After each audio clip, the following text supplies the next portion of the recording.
Prima i 3 stranieri che al pronto soccorso di Padova sono risultati positivi al Covid ma hanno rifiutato il ricovero in ospedale, poi l'esplosione del focolaio più numeroso e preoccupante, i 43 immigrati nella struttura della Croce Rossa di Jesolo, con alcuni ospiti che si sono subito resi irreperibili. Prima di un trasferimento previsto di tutti i positivi, qualcuno se l'è data a gambe e è sparito. Se da un lato il vero problema è quello di garantire le cure a chi è sintomatico positivo, dall'altro c'è l'obbligo di fare in modo che chi è asintomatico e senza sintomi ma è positivo debba restare ovviamente in isolamento fiduciario, in isolamento, in quarantena, chiamatelo come volete.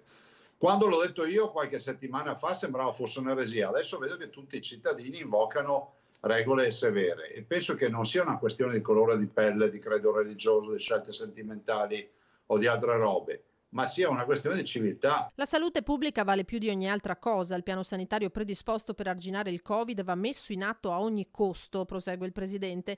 E quindi per Zaia, anche per il cittadino in isolamento, per essere stato a contatto con un soggetto positivo, dovrebbe scattare la denuncia penale in caso non rispetti la quarantena, come già accade per i soggetti positivi. Ma le azioni da intraprendere non sono solo queste.